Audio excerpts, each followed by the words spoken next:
is a big trip for her. She is a very excitable and distracted girl. So she will do amazing in the training room and like in our court, but then as soon as I took her off property in the main street, it required a lot more finesse and getting her to buy into listening. So I'm really happy to see her healing so nicely in the aisles of Lowe's. Now I've talked about this before, but heel is at our left side following the left leg. We've got to motivate her to want to stay in that position. And there's two ways you can do that. One, you can constantly bribe. I don't recommend that. Number two, you can click the e-collar when she's out of position.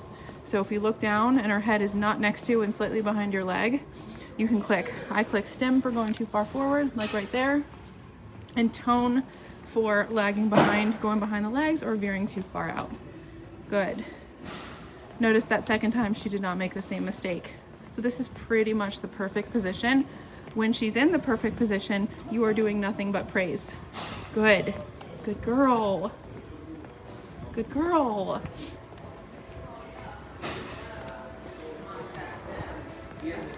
Tap the tone there. See, she gets distracted when she sees people, so it's really important to be quick with your e-collar. All right, let's see what happens when we stop. Oh, good. I love that awareness. I'm going to drop the leash. Now, I'm going to ask her to DOW in. I'll be surprised if she does it on the first try, but she's that kind of dog that's going to say, I'm somewhere new and no way I'm listening to you, right? So I have to prove to her, this is how we generalize the training. You have to listen everywhere. E-collar applies everywhere, right? Okay, let's try it.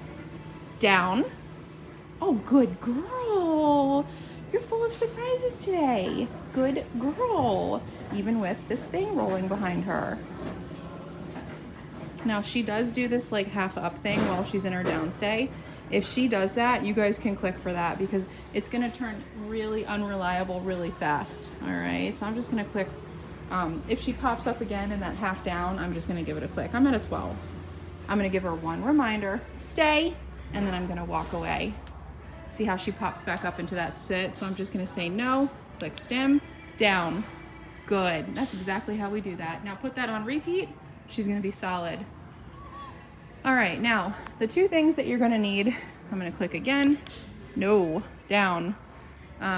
When you take her out into public, number one, a way to travel together. So a nice walk, a walk that's not pulling, lunging, refusing to move, just a nice walk and heel, which I just showed you. And the second thing you're gonna need to be really solid is her downstay. You're gonna need a way to put her in a stay, walk away, and have her actually listen to you, whether that's at a cafe, a store like this, right? All right, good. And you're seeing the work in action. I'm showing you exactly what I'm doing. She's only 6 months old. She's not even 3 weeks into this. This is the foundation. You're definitely gonna have to continue it at home. She is not the dog. Like for example, Chino, who was here yesterday, so easy. I mean, completely different dogs. His temperament is just easygoing. You tell him once, he never tests the boundary. It's unbelievable how easy that dog is. She's on the opposite end of the spectrum. Same training, same foundation, but she tests you every step of the way. Now, look what hasn't happened after a couple clicks. She stopped testing that downstay. She's like, I'm not gonna keep doing what's not working for me. I'm just gonna hold it here. That's pretty darn impressive. Good. We're gonna do a recall. Recall is obviously getting your dog to you. I'm gonna give her the verbal paired with the tone, and the expectation is for her to come and stay in front of me. Come. Good deal. Wow, look at her go. What a good girl. Good girl. Scott, I might need your assistance. You have a moment. Heel, tap the tone, start walking, and she locks in. She's a little far ahead from my liking. So watch what I'm gonna do. We're gonna set that up. I'm gonna drop back and I'm gonna click. Oh, yeah, she's back with me. No click there because she stopped with me. It's really important that she knows how to escape the e-collar turning on by just staying in heel.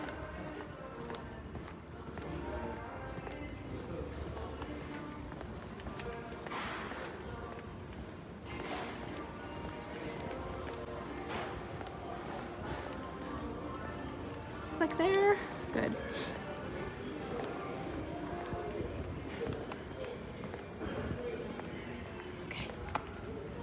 Drop the leash.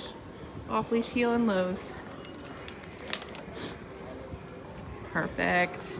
Oh my God, perfect. Josie, look at you. Oh my goodness. Passing all my tests on the walk. We're gonna make it up to the main entrance. Good girl, look at that. And practice her downstay with people walking around. Oh, good girl. She's really on it. With the tone here, good. All right, let's go to the front entrance. All right, we just got up to the main entrance. Asked her down, she down first ask. Wow, people walking by, down. Good.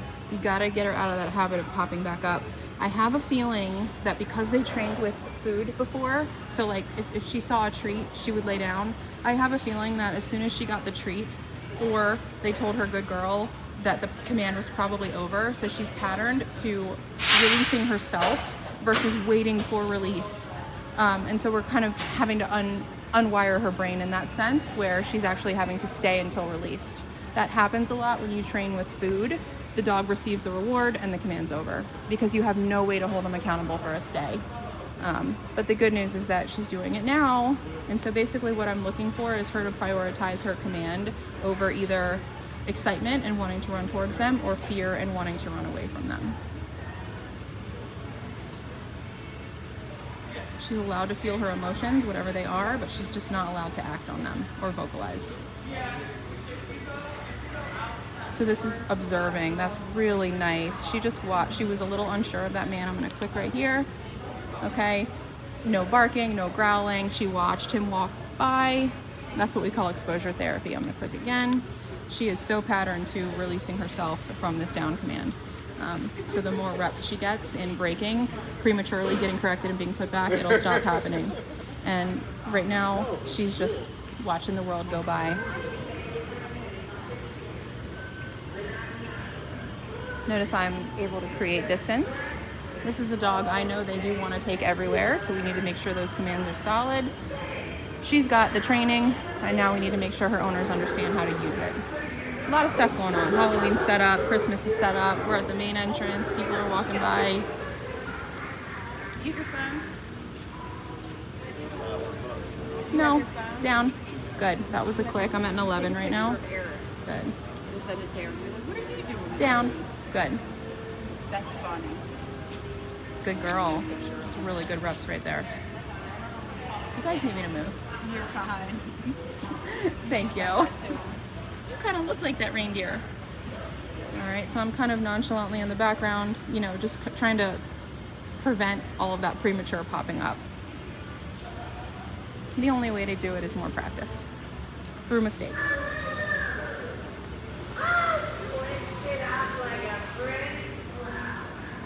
Stay. I'm going to create some distance here.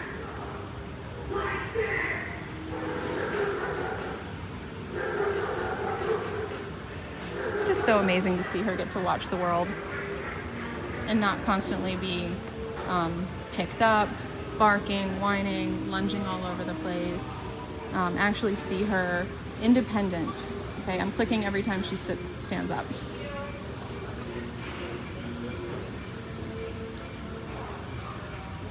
Beautiful. Good girl. The amount of impulse control that she is exercising is impressive. Good. Look at your little tiny butt shaking. I know. You poor little baby. So you're gonna get a lot of that because, you know, as you can see, she's vibrating. No, she's not cold. No, she's definitely not scared. This is called impulse control. This is called she's controlling herself. She is not barking. She's not growling, lunging. She's not this way and that way and lunging all over the place on the leash. When a dog has to hold themselves accountable, you'll often see this, but it does go away. And if people ask, I explain that to them. It makes perfect sense, but everyone's initial reaction is like, oh, right? Good. You are so cute. Yes, you are. All right, so she's doing really well. We're gonna hang out here a little bit more just to get a couple more reps in if I can. But it's such a great start to show her family how to do this in the future. Good girl. Well, future someday, I'd like to be a dentist. No, down. I just don't like to make toys. Hey, what do you say we both be independent together, huh? Abominable, he must see your nose. Quick, douse the light. Nice job, Joe.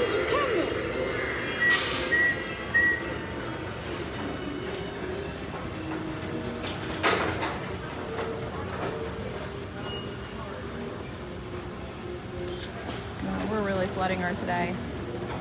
It's good. It's good. I mean, this is a great little companion that can go everywhere. All right, Joe. Break. Good girl.